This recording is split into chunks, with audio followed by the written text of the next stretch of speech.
Enquanto você vai deixando o seu pedido aqui, a gente vai estar então agora meditando um pouquinho na palavra de Deus. Eu estou vendo aqui que tem bastante gente que está compartilhando, colocando seus pedidos, isso é muito bom. A gente vai estar orando por cada um, tá bom, meus irmãos? Pode ficar tranquilo. Bom, um provérbio judaico cristão afirma que a ganância insaciável é um dos tristes fenômenos que apressam a destruição humana. Um provérbio judaico, então, cristão, ele afirma, né, que a ganância insaciável, aquele desejo de querer ter, de querer realmente só ter para si, é um dos fenômenos que apressam a autodestruição humana. A ganância, ela é matadora, porque ela nos agride e nos convida também a agredir o próximo. Nós pisamos em cima das pessoas, nós partimos para cima porque realmente achamos que temos o direito, nós nos esquecemos do próximo e ficamos em si mesmados, desejando simplesmente só vencer e vencer e vencer. Essa é a marca da ganância, né? Segundo o Paul Krugman, existe um relaxamento de restrições antigas. Há uma nova permissividade, né? Nesse caso, uma permissividade financeira. Vale tudo para se ter lucro.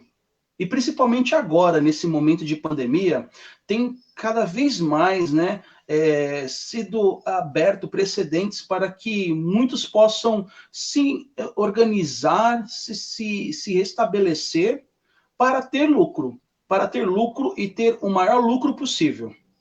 Ernest Becker, né, também um outro filósofo, escreveu que a nossa cultura substituiria Deus pelo sexo e pelo romance.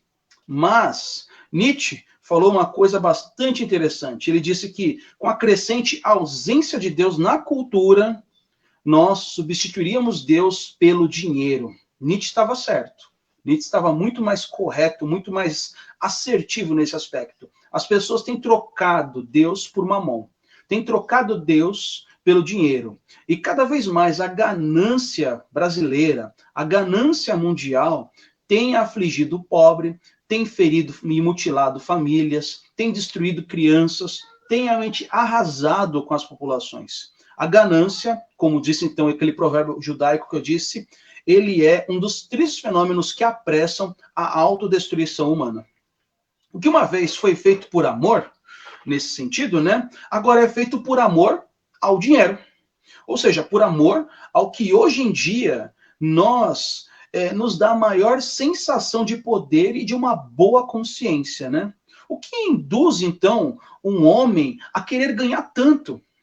Lógico que você vai ter respostas para isso. Falar assim, é uma estabilidade financeira, ter bens, ter uma segurança econômica, dar tudo que você deseja e que a sua família cobra e pede, né? Mas pense um pouquinho mais numa situação muito mais patológica, mais doentia. O que induz o homem a, por exemplo, a falsificar o peso de produtos que vende?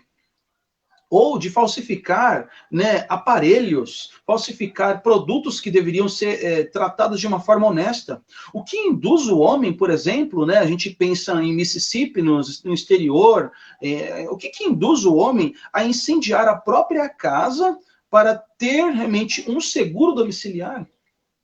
O que induz o homem a deixar, por exemplo, um carro estacionado, né, na Avenida Mateu Bay ou por atrás da Avenida Mateu Bay, ali atrás das Casas Bahia, para que o seu carro seja furtado, para que ele tenha um novo seguro automotivo para conseguir comprar um novo carro? O que leva o ser humano, então, o que induz um homem a fazer todas essas coisas? Estamos vivendo, então, uma cultura da ganância.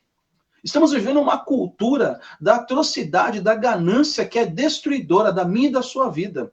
A gente imagina que isso é um assunto complexo e distante, mas isso daí está invadindo os nossos lares, invade as nossas mentes, invade a nossa TV, invade o nosso coração. A ganância é um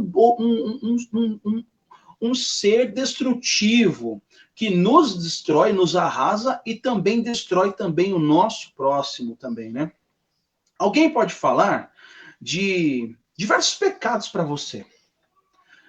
Mas por exemplo, eu nunca vi alguém dizer: eu estou gastando dinheiro demais comigo, viu, Rodrigo?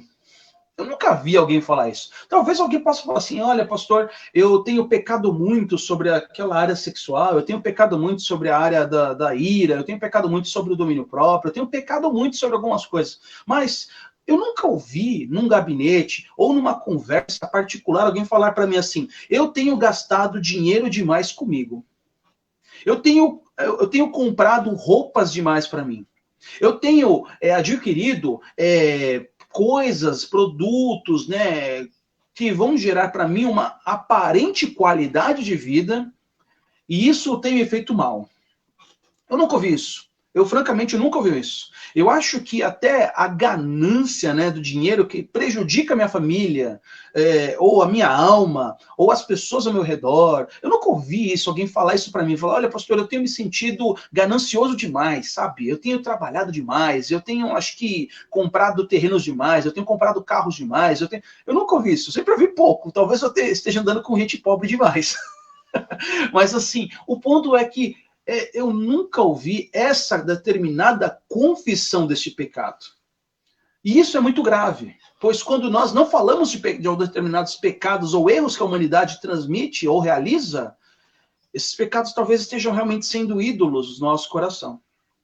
E é assim que é a ganância. A ganância, ela se esconde da sua vítima, né? Ela não é muito clara.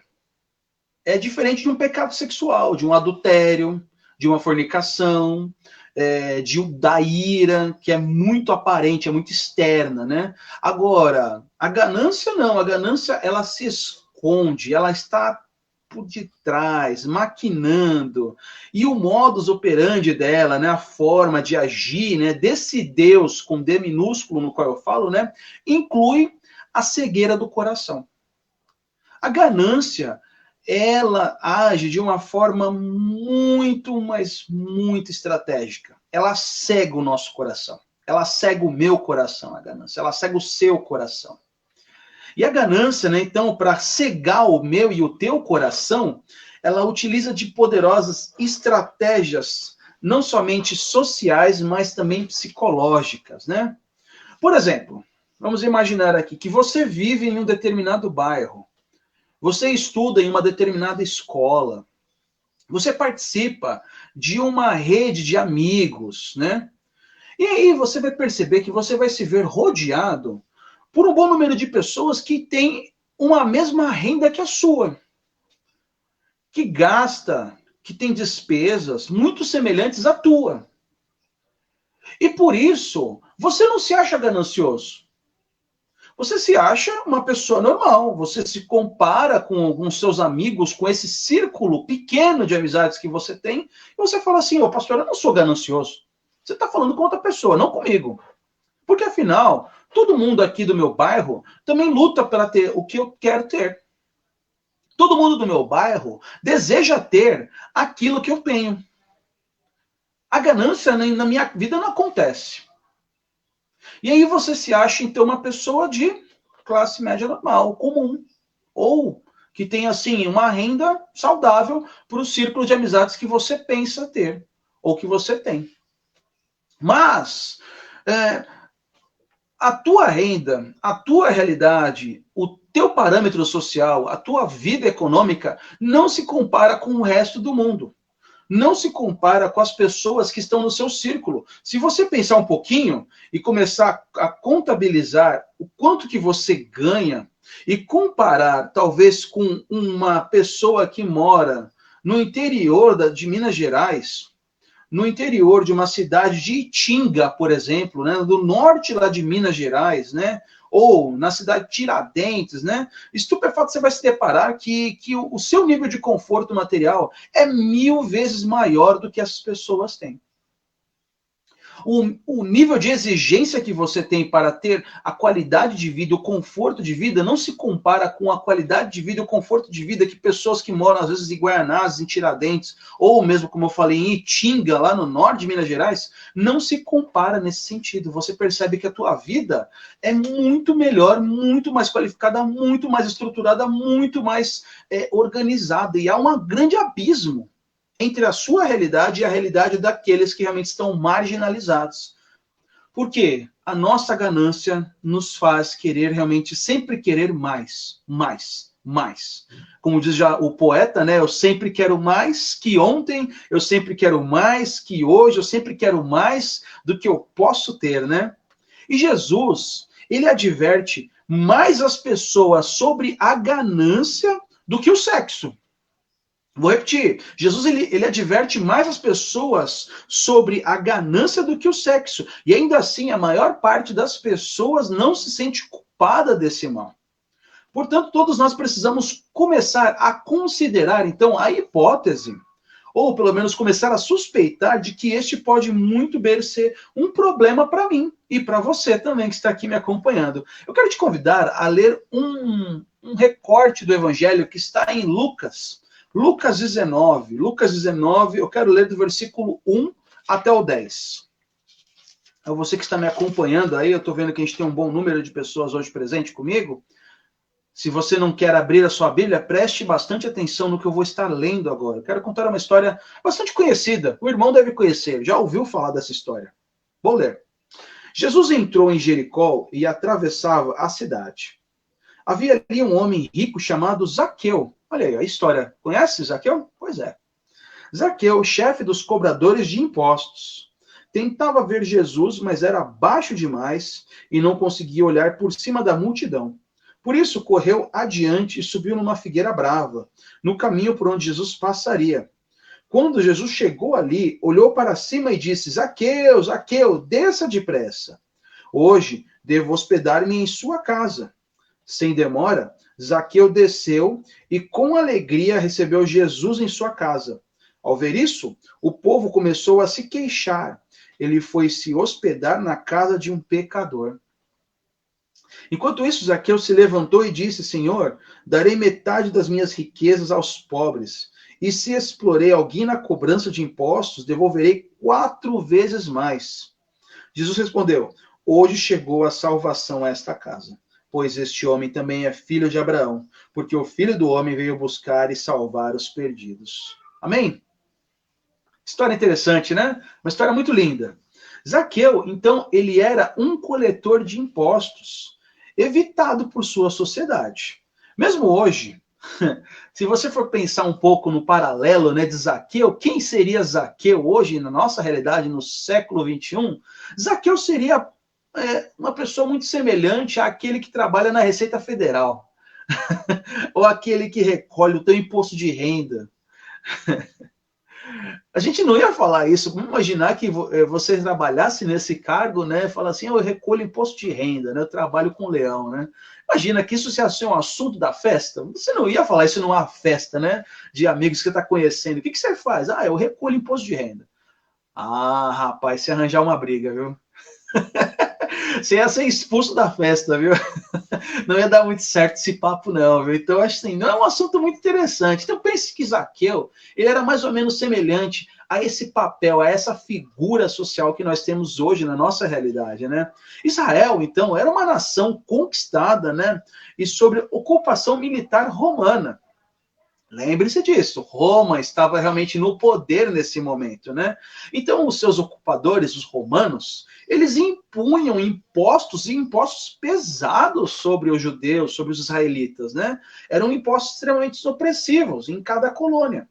E como um meio, né, de transferir essa opressão, eles utilizavam, então, israelitas, outros judeus, para estar, então, assim, cobrando impostos, né, em cima do próprio povo, né? Era uma espécie de traidores da sua pátria, traidores da sua nação. Zaqueu, então, era esse cara.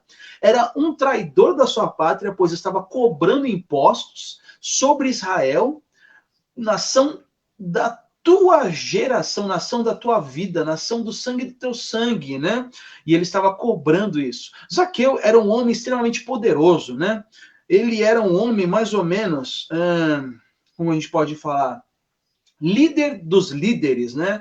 Ele era praticamente um dos empresários aí que realmente organizava, né? Se a gente for olhar no original a palavra, né, daqui que ele estava falando, ele era um arquitelones. Arquitelones era literalmente um arquicoletor de impostos. Era o cara que estava lá no patamar, lá em Simão, lá recolhendo os impostos. Então é que ele que pegava a maior fatia, ele que abocanhava a melhor parcela, então, aí dos impostos. Ele era, então, de fato, o cara que pegava todo aquele dinheiro, era o cara que realmente recolhia esses impostos, era o cara que realmente te prejudicava e me prejudicava nessa situação, né? Se a gente fosse pensar no leão, Zaqueu era um leãozão que comia muito o nosso salário.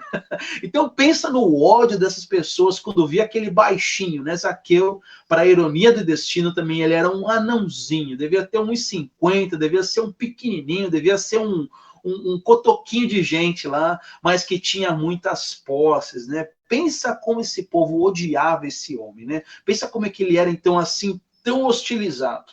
Zaqueu, então, ele era, então, essa persona que nós estamos aqui discutindo, né? Vamos imaginar que Jericó, afinal, Lucas, ele está falando aqui uma coisa importante, ele começa o versículo falando, Jesus entrou em Jericó. Onde é Jericó? Jericó era um grande centro alfandegário, né? Se você for pensar, ele era o centro de recebimento de mercadorias. Ele era uma espécie de Curitiba aí da época, né? Então ele era um grande centro alfandegário aí, né? Onde tinha um grande centro de recebimento de mercadorias. Então havia muito comércio, havia muita movimentação, havia muito transporte e havia também muito dinheiro. Onde que Zaqueu se instalava? Em Jericó. E aí a gente está vendo que Jesus, então, né, estava aí inserido nesse momento, né? Eu gosto muito de uma passagem que está em Colossenses 3, que Paulo, né, diz assim que a ganância é uma forma de idolatria. E Lucas também nos ensina isso. A ganância é uma forma de idolatria. Grava isso. A ganância é uma forma de idolatria. E a gente vai vendo que para Jesus, a ganância não é apenas o amor pelo dinheiro, mas também é a ansiedade excessiva por causa dele. Jesus, ele entende muito bem os males que o dinheiro pode causar no nosso coração. A ganância, além de gerar essa idolatria pelo dinheiro, né, por mamon, pelas conquistas, pelas vitórias, pelo status quo, pela vantagem, ele também sabe que o dinheiro em demasia, essa busca frenética pelo sucesso, essa busca frenética pela riqueza, causa em nós também uma ansiedade excessiva ainda. Ansiedade excessiva. E a ganância nos faz ser servo de um senhor. Servo de mamon. A ganância nos faz nos dobrar para o dinheiro. E de acordo com a Bíblia, os idólatras, eles fazem 3 coisas com os ídolos. Eu vou deixar aqui marcado para você, ó. 3 coisas. 3. 3 coisas. O primeiro é ama. Você ama o seu ídolo. Segundo é confia no seu ídolo. E terceiro, lhe obedece. Então aí fala da sua casa aí para mim ouvir, mas fala alto para ouvir daqui, ó, de Santo André. Ama, confia e obedece. Ama e obedece. É isso aí. Amantes do dinheiro. Essas pessoas que tinham a ganância como um ídolo oculto, né, como um Deus oculto, então se transformavam em amantes do dinheiro, porque eles amam. E são aqueles que sonham acordados, né? Fantasiam sobre novas formas de ganhar dinheiro, fantasiam sobre novas formas de ter bens para comprar, fantasiam e olham com inveja para aqueles que têm mais que eles. Eu me recordo muito de Pica-Pau, né? Daquele desenho maravilhoso. Eu não sei se você gosta do Pica-Pau, mas tem um episódio do Pica-Pau que tem um rapaz lá, eu acredito que é o Jacaré, não estou me lembrando agora qual personagem que é, mas ele falava assim, né? Mulheres, dinheiro, mansão, uma limousine. Sabe, já ouviu esse episódio? Já? Se você se recordou, você tá dando risada aí, porque você tá com a memória boa. Mas então, mas é isso, são pessoas que ficam sonhando acordado por causa do dinheiro. A ganância faz isso com a gente fica sonhando, a gente fica embasbacado, a gente fica se imaginando o que a gente vai poder comprar, o que a gente vai conseguir ganhar, o que a gente vai conseguir ter. A gente fica sonhando com isso. Isso é um problema, porque a gente começa a amar mais o dinheiro do que a Deus. E quem que é de fato o Senhor dos senhores, aquele que de fato é o dono da prata e do ouro? É Deus, né? Eu tô vendo que o pessoal tá rindo aí porque já reconheceu, lembrou do jacaré do Pica-Pau, né? Bom, e é isso, gente. O segundo ponto que eu falei, então, é amar confiar. As pessoas que amam demais o dinheiro, né, e têm a ganância como ídolo, né, como Deus, começam a confiar também no dinheiro. Sentem que tem um controle da sua vida. E esse é um grande perigo daquele que tem dinheiro. É por isso que Jesus ele fala que é muito mais fácil, né, um camelo passar, né, de dentro da agulha do que um rico, né? É muito mais fácil, né, qualquer um camelo herdar a salvação. Eu tô falando errado aqui, gente. Eu tô confundindo tudo aqui, mas é muito mais fácil, né? Um pobre, um camelo passar pelo buraco da agulha do que um rico herdar a salvação, né? Isso é um problema que a gente começa a perceber, porque o homem que realmente tem posses e tem às vezes posses suficientes para sobreviver, confia mais na sua potência, nas suas riquezas, do que em Deus. Olha que problemão. E é por isso que a ganância, ela é muito astuta, por isso que ela é muito sedutora e ela não está tão à frente como os outros pecados que a gente estava falando, não é verdade? E o terceiro que eu falei, né? Então a gente falou sobre amar, confiar e obedecer, exatamente, né? Ser servo do dinheiro. Porque você não somente se torna amante do dinheiro, você não se torna somente alguém que confia no dinheiro, mas você também se torna um vassalo, um escravo do dinheiro. E aí, meu irmão, você começa a perceber que a tua vida começa a se concentrar mais no tempo que você passa na tua empresa, no tempo que você passa investindo, no tempo que você passa concentrando mais riquezas do que com a tua família, do que com o tempo com Deus, do que com o tempo de leitura bíblica, do que com o tempo de oração. Às vezes pessoas não participam do grupo de oração aqui nesse momento do Convergência porque estão querendo trabalhar para enriquecer mais. E a gente tem que entender que esse momento que nós temos aqui é saudável, é necessário, é importante, é fundamental para que nós possamos crescer como igreja, crescer no Espírito, crescer mais para ficarmos mais próximos de Deus. E se você serve a Deus, ele se torna o centro da sua vida. Se você serve a Deus, a cadeira que está no centro do teu coração, ela tem dono. Se você serve a Deus, o altar que está realmente sendo consumado no teu coração pertence ao único Senhor. Quando Deus está sentado no teu coração, ele destrona, ele rebaixa, ele põe no devido lugar o dinheiro, ele põe no devido lugar a ganância, ele coloca no devido lugar tudo aquilo que nos sujeita a uma escravidão. E quando você entende essa verdade, a sua identidade e segurança começam a se transformar e ficam em Deus. O dinheiro, então, não pode controlá-lo através de preocupação e de desejo. É uma coisa ou outra. Ou é Deus que está no teu coração, no centro da tua vida, ou é o dinheiro e a ganância. E quando você é pego, por exemplo, quando você é pego em adultério, pensa, você está pego em adultério.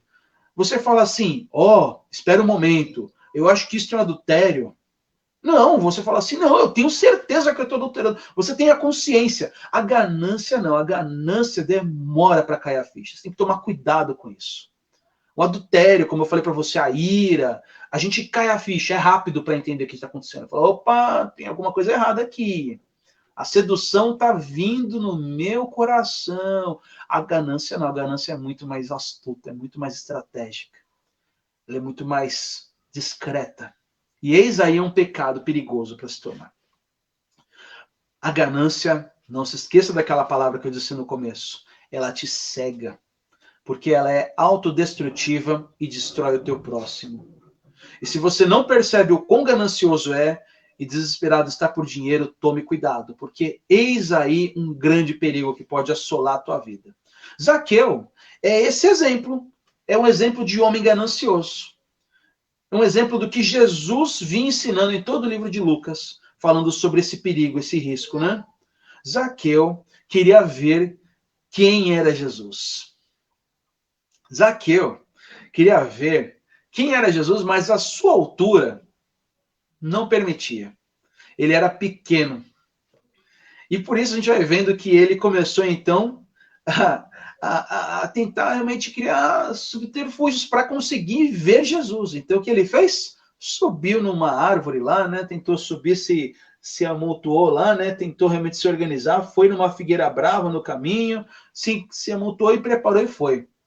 Obviamente, vamos pensar, meu amigo, minha amiga, quando a gente está vendo aquele cobrador de imposto mimadinho, que extorquiu o meu dinheiro, que cobrou meus impostos, você ia deixar ele ver Jesus?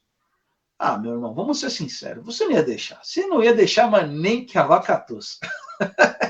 Você ia pegar pesado com ele, não ia deixar aquele anãozinho, aquele baixinho, mequetrefe. Veja, não, eu não ia deixar, não. Eu ia deixar ele realmente de canto. Ele que se vire. Eu não quero, eu quero ver Jesus. Esse daí é um ganancioso, idólatra, pecador. Eu não, eu sou crente, eu sou santo, eu sou de Jesus. Ele não, ele é pecador. Já viu isso já acontecer? Pois é, acontece muito em nossas igrejas também, sabia? Aí o pessoal não queria deixar o Zaqueu entrar para ver Jesus. Olha só que engraçado. E Zaqueu queria ver, e subiu na figueira para tentar ver. E essa cultura, né, de honra e dignidade, né, foi ver, queria subir. Olha só que interessante, né? Honra e dignidade, né, para um homem naquela época era uma coisa muito importante. Agora imagina que constrangedor era, então, ver um baixinho subindo na árvore, subindo no galho. Um baixinho rico subindo no galho, né? Aquelas vestes, aquelas túnicas subindo, segurando. Zaqueu estava tão afoito para ver Jesus que ele se expôs ao ridículo, meu irmão. Olha só o coração daquele homem, a necessidade daquele homem em querer realmente se encontrar com o Salvador. Zaqueu se expôs ao ridículo. Zaqueu ele não estava ansioso para ver Jesus, ele estava desesperado para ver Jesus. Ele queria muito ver Jesus, ele queria se encontrar com o Mestre, ele queria ter uma oportunidade grandiosa com o Mestre. E Jesus, então, rodeado por pessoas respeitáveis, né? Pessoas religiosas, pessoas que se sentiam melhores que as prostitutas, que os coletores de impostos, optou, então, a olhar para o cume da árvore, olhou assim para o alto, assim, Zaqueu, desce daí. Hoje eu quero conversar contigo, eu quero jantar na tua casa. Olha que privilégio, meu irmão. Imagina Jesus falando para você, eu quero estar contigo. Eu quero ter uma intimidade contigo. Eu quero ter um relacionamento profundo com você. Mesmo você sendo o pior dos pecadores aqui, sendo enquadrado pela elite religiosa, eu te amo, eu te quero, eu te salvo. Para Zaqueu, aquilo foi um choque. Foi um choque tremendo, porque o comer, o significado de comer, significa eu quero ser o teu amigo. Eu quero construir uma amizade, um laço de fraternidade com você.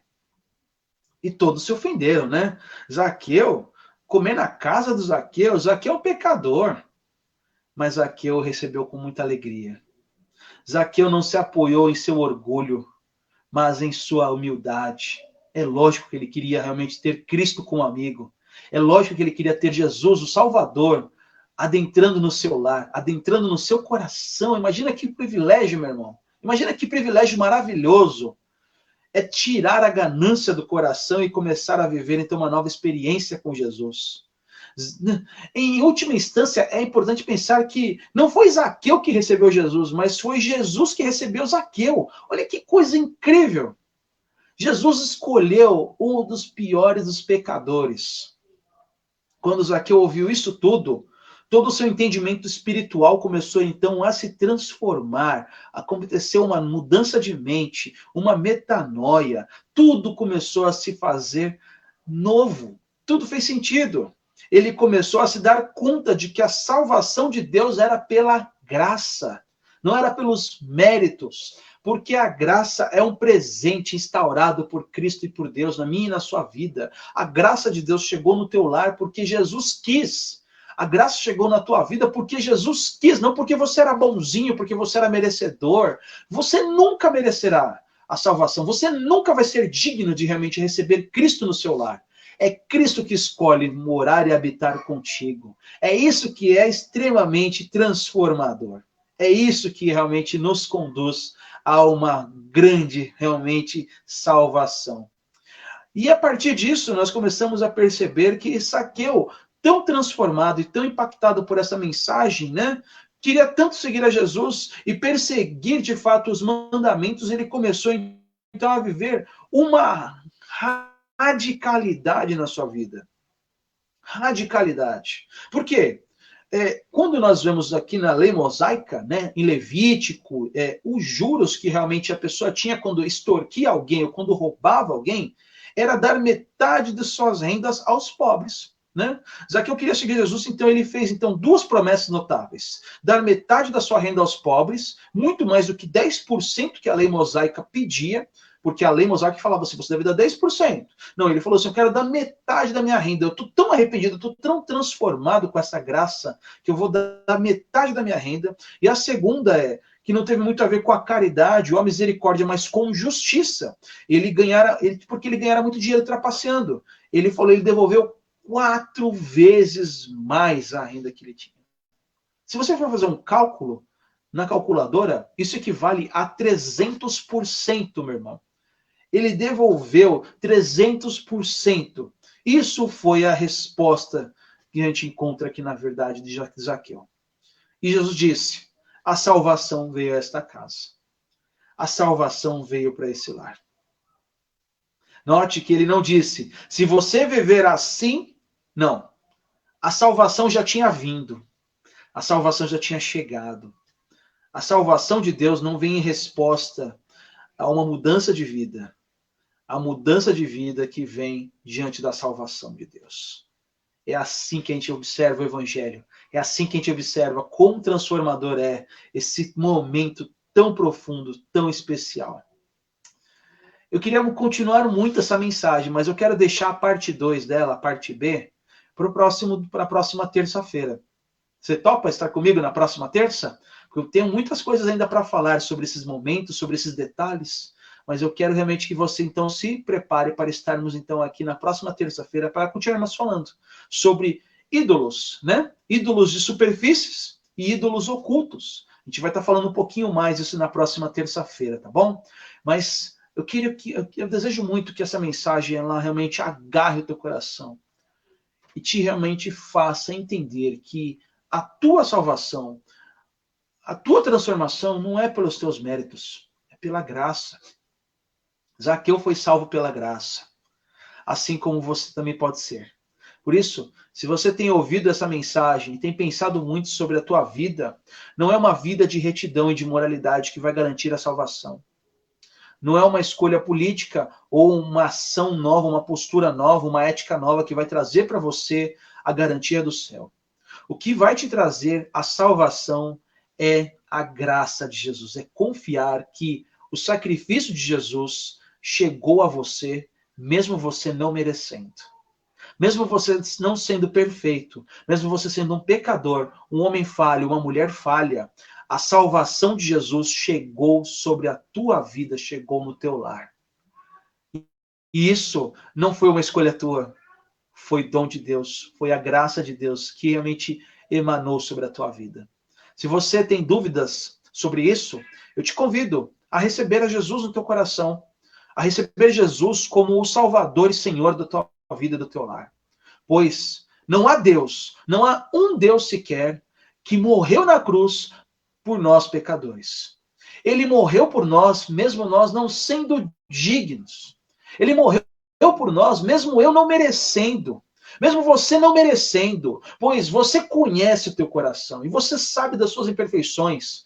Mesmo assim, Jesus também morreu por você, para que você tivesse a graça de Deus e a vida. A salvação é pela graça. E esta graça é dom de Deus. É um presente que Ele concede para você. Eu quero orar por você. Eu quero orar pela sua vida. Eu quero orar por todos aqueles que hoje realmente têm tentado entender um pouco sobre essa vida de moralidade ética. Não é uma vida moral que vai te levar para o céu, não, meu irmão. Mas é a graça de Deus. É Jesus Cristo. É aquele que morreu na cruz para te salvar. Você aceita receber Jesus no teu coração? Se você crê nessa palavra, você crê nessa mensagem, feche seus olhos. Feche onde você estiver. Eu quero orar pela sua vida. E ainda vou estar orando também por outros pedidos que foram surgindo aqui nos comentários. Bom? Então feche seus olhos, vamos orar. Deus amado, Deus querido, nós agora estamos orando, ó Pai querido, por vidas que estão se rendendo a Ti, ó Pai. Vidas que se prostram em Teu nome para Te servir e Te adorar. Sabemos que nós não somos dignos de salvação. Não é uma vida, não é um partido, não é uma escolha política, não é uma vida de moralidade, não é uma vida ética que vai salvar o Brasil. É Jesus Cristo que salva o Brasil. É Jesus que salva esse mundo. É Jesus que salva as nossas vidas e o nosso coração da perdição. É Jesus que nos liberta da idolatria da ganância. É Jesus que nos salva da idolatria, do desejo, da ansiedade, da compulsão, da depressão. Pai amado, nós queremos ter a Ti no coração. Vem reinar sobre nós, vem reinar nas nossas vidas, vem ser Senhor, ó Pai querido, vem ser Senhor em cada um que está ouvindo esta mensagem, vem ser Rei, vem governar o nosso coração para que possamos ter uma vida viva, uma nova vida no qual o Senhor habita, uma nova vida no qual o Senhor transforma, uma nova vida onde o Senhor pode estar de fato habitando em nossos corações, ó Pai. Fica conosco. Essa é a nossa oração que nós fazemos. E abençoa todos aqueles que fizeram essa oração comigo. Todos aqueles que receberam a Jesus no coração. Todos aqueles que entenderam essa mensagem. Todos aqueles que reconhecem que não são dignos, mas somente a graça é responsável pela tua salvação e pela minha salvação. Fica com esses também, ó Pai amado. É o que nós pedimos no nome de Jesus. Amém e amém.